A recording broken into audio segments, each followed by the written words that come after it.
Hello everyone, welcome back to another video. इस video में हम एचपी हाई कोर्ट ड्राइवर के प्रीवियस ईयर एग्जामिनेशन के क्वेश्चंस डिस्कस करेंगे। इस वीडियो में एचपी हाई कोर्ट के द्वारा ड्राइवर की वैकेंसीज आउट की गई हैं, जिसमें आपके रिटन एग्जामिनेशन में जैसा प्रीवियस ईयर में क्वेश्चन पूछे गए थे, सेम इसी टाइप के क्वेश्चन पूछे जाएंगे। तो जो भी कैंडिडेट्स ड्राइवर की पोस्ट के लिए अप्लाई कर रहे हैं या जिन्होंने कर लिया है, उनके लिए ये वीडियो मोस्ट इंपॉर्टेंट रहेंगी। स्टार्ट करते हैं पहले क्वेश्चन से। पहला क्वेश्चन है, जब एक मोटर वाहन किसी दुर्घटना में लिप्त हो तो वाहन चालक को कितनी देर में पुलिस को सूचना देनी चाहिए? अगर कोई व्हीकल इन्वॉल्व होता है एक्सीडेंट में तो ड्राइवर को इन्फॉर्म करना चाहिए पुलिस को विद इन 24 आवर्स, 24 घंटे के भीतर ड्राइवर को पुलिस को सूचना देनी चाहिए। ओके।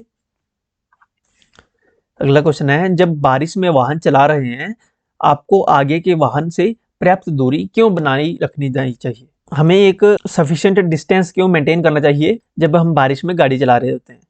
उसके अचानक रुक जाने की स्थिति में हमें डिस्टेंस मेंटेन करके रखना चाहिए कि वो अचानक रोक दे तो हमारे पास पर्याप्त दूरी हो कि हम अपनी गाड़ी कंट्रोल कर सकें। ओके, ऑप्शन सी इसमें करेक्ट होगा। In case it stop suddenly, अगर वो अचानक से ब्रेक लगाता है तो हमारे पास जगह पर्याप्त होनी चाहिए, इसलिए हमें पर्याप्त दूरी बनाए रखनी चाहिए। अगला क्वेश्चन है, आप सामने वाले वाहन को ओवरटेक कर सकते हैं। You can overtake a vehicle in the front, हम सामने वाले वाहन को ओवरटेक कर सकते हैं वाहन के दाहिनी ओर से। From the right side of the vehicle we can overtake. Okay, option A correct होगा। और जो भी मैं आंसर बता रहा हूँ ये रिवाइज्ड ऑफिशियल आंसर की के अनुसार मैं बता रहा हूँ। ओके, जो कि फाइनल आंसर की आती है, एक तो आती है प्रोविजनल, उसके बाद जो फाइनल आंसर की आती है उस आंसर की के अनुसार हम ये क्वेश्चंस के आंसर डिस्कस कर रहे हैं, तो कोई भी डाउट मन में मत रखिएगा। ओके, चलिए अगला क्वेश्चन है, क्वेश्चन नंबर 5। बिना लाइसेंस के सार्वजनिक स्थान पर वाहन चलाने वाला व्यक्ति इसके लिए उत्तरदायी है? केवल जुर्माने के लिए, चालक और मालिक के लिए जुर्माना और वाहन की जब्ती के लिए, चेतावनी के लिए, या कोई नहीं? बिना लाइसेंस सार्वजनिक स्थान पर वाहन चलाने वाला व्यक्ति किसके लिए उत्तरदायी है? वो चालक और मालिक के लिए जुर्माना और वाहन की जब्ती। ओके, ऑप्शन बी इसमें करेक्ट होगा। इसके लिए वो उत्तरदायी हो सकता है अगर वो बिना लाइसेंस सार्वजनिक स्थान पर वाहन चलाता है। अगला क्वेश्चन है, अपने वाहन को नीचे की ओर पार्क करते समय हैंड ब्रेक लगाने के अलावा गियर लगाना चाहिए। नीचे की ओर पार्क करते समय हैंड ब्रेक के अलावा गियर लगाना चाहिए, न्यूट्रल में या फर्स्ट में या रिवर्स में या कोई भी नहीं। अगर आप वाहन को नीचे की ओर पार्क करते हैं तो आपको हैंड ब्रेक के अलावा रिवर्स गियर लगाना चाहिए। Okay, reverse gear, option C correct होगा। अगला क्वेश्चन है, चमकती लाल ट्रैफिक लाइट का क्या मतलब है? What is the meaning of blinking red traffic light?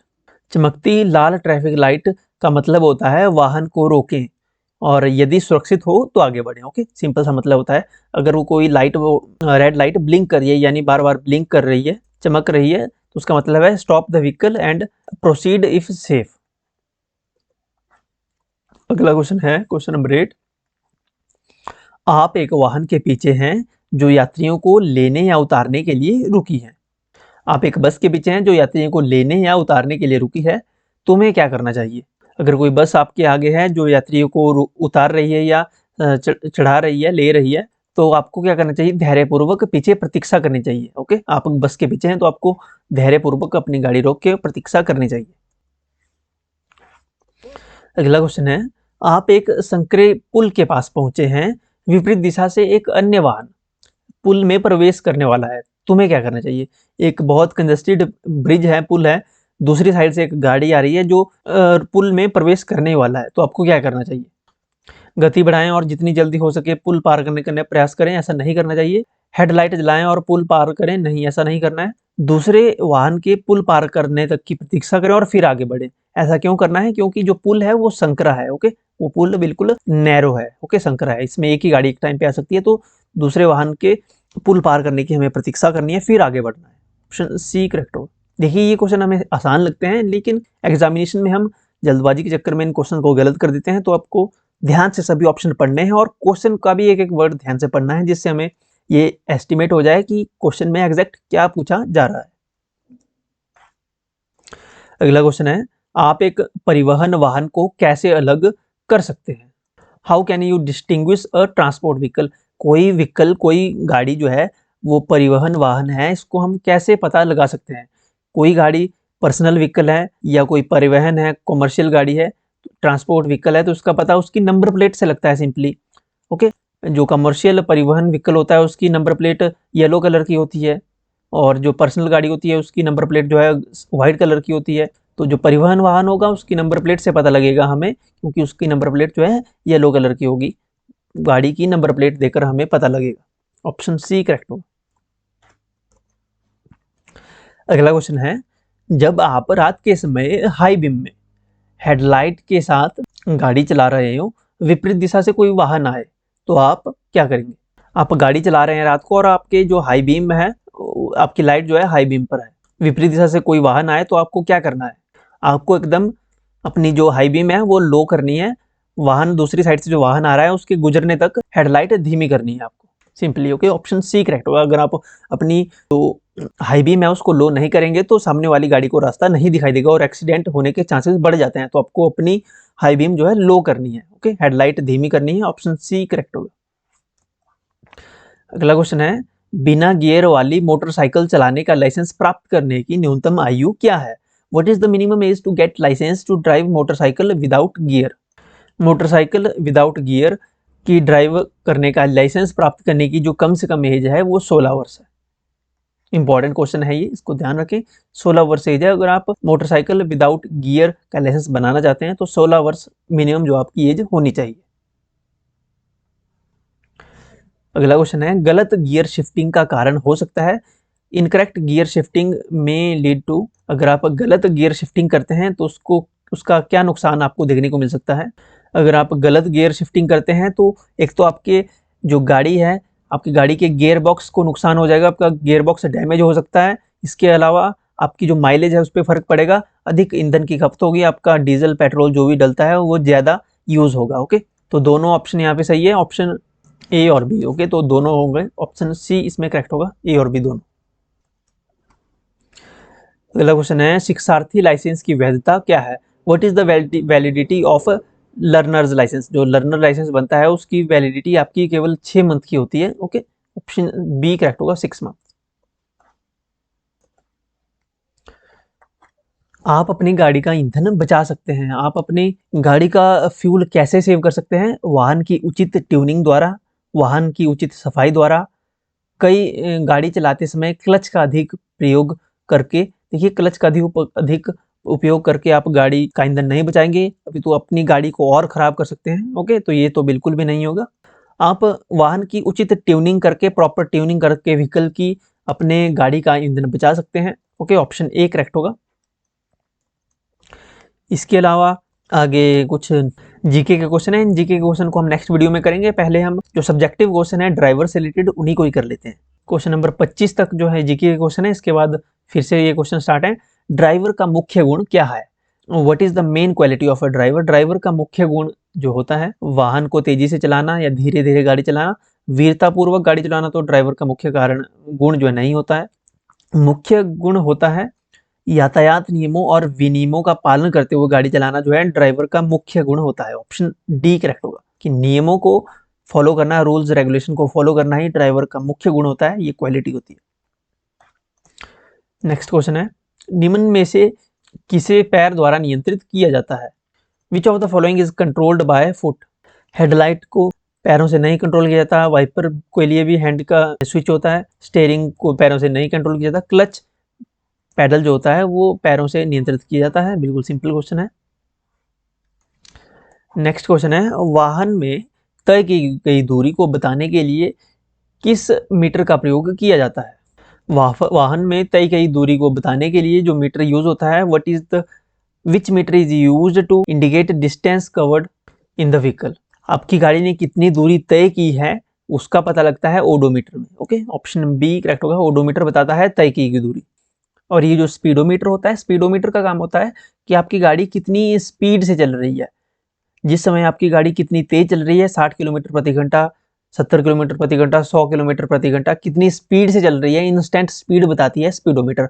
और ओडोमीटर बताता है कि आपकी गाड़ी ने एक डिस्टेंस से दूसरे डिस्टेंस तक कितनी टोटल दूरी तय की है, ये डिस्टेंस बताता है ओडोमीटर। और आपकी गाड़ी कितनी स्पीड पर चल रही है, ये बताता है स्पीडोमीटर। इस चीज को समझें आप। ओके,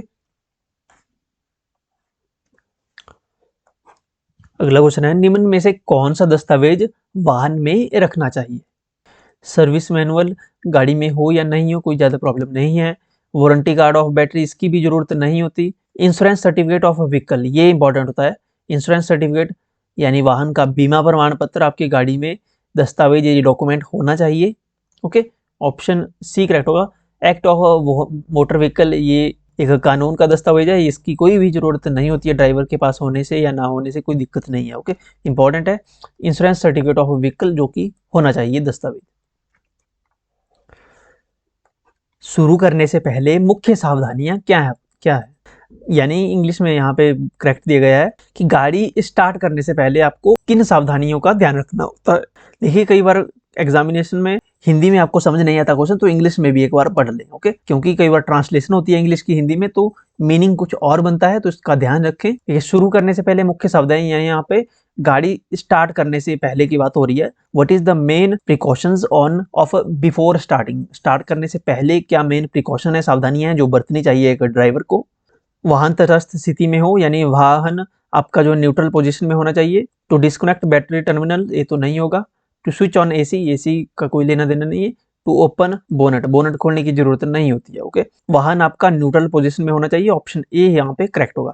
जो भी क्वेश्चन आपके ड्राइवर के एग्जामिनेशन में पूछे जाएंगे, आपको एक बात का ध्यान रखना है कि आपको उन क्वेश्चन को अटेम्प्ट करते समय ये ध्यान रखना है कि आपको एज ए ड्राइवर आपसे पूछा जा रहा है कि आप एक ड्राइवर हैं, आप एक वाहन चालक हैं, आप एक ड्राइवर होने के नाते आप उनका आंसर करें। ओके, अगला क्वेश्चन है क्वेश्चन नंबर 31। जब क्लच पैडल दबाया जाता है तो गाड़ी नहीं चलती, क्यों? जब क्लच पैडल दबाया जाता है तो गाड़ी क्यों नहीं चलती? तो क्या गाड़ी ओवरलोड होती है? वाहन का ओवरलोड होने से नहीं, ये तो कोई रीजन नहीं है। गाड़ी का टायर पंचर हो गया है? नहीं। इंजन में ऊर्जा उत्पन्न नहीं हुई, ये भी गलत है।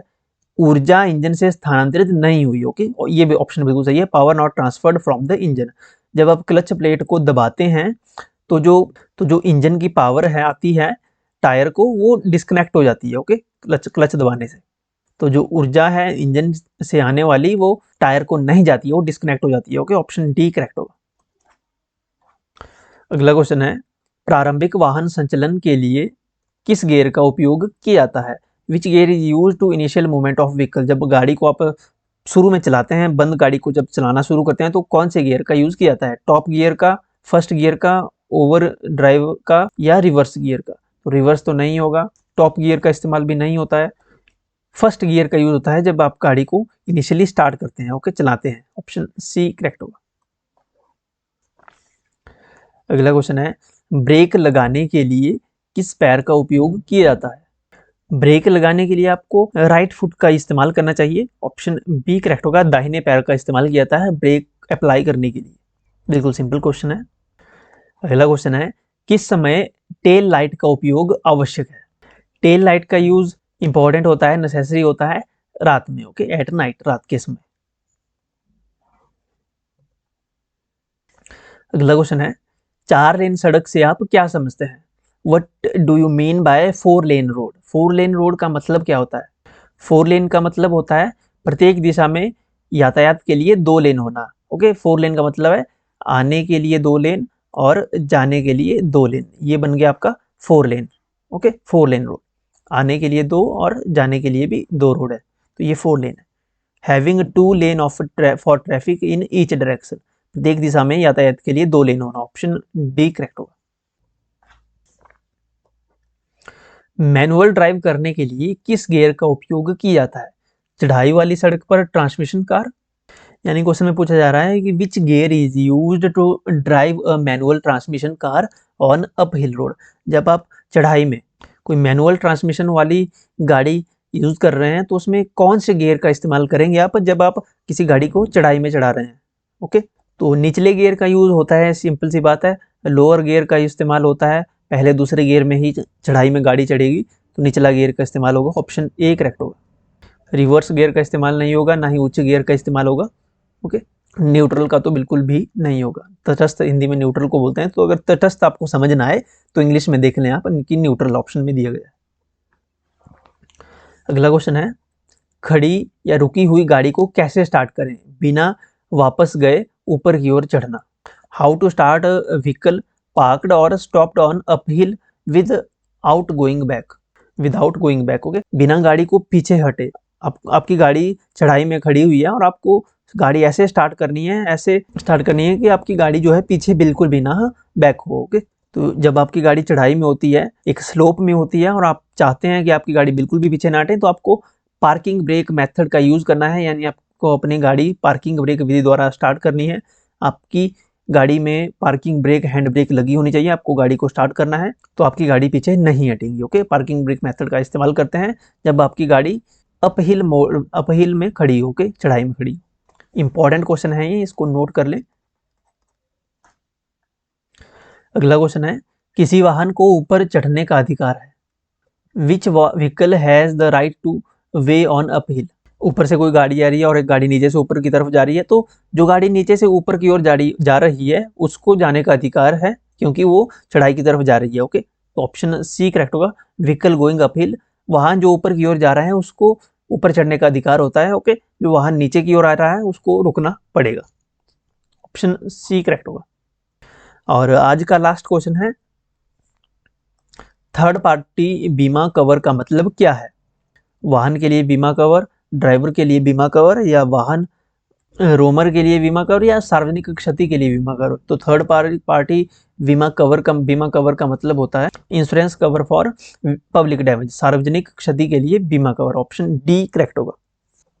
Okay, so that's it. Next जो क्वेश्चन बचते हैं उनको हम नेक्स्ट वीडियो में डिस्कस करेंगे, और साथ में जो जीके का पोर्शन है उनको भी नेक्स्ट वीडियो में डिस्कस करेंगे। पार्ट्स में ये वीडियो आएंगी। अगर आपको ये पीडीएफ चाहिए, क्वेश्चन पेपर चाहिए, तो हमें आप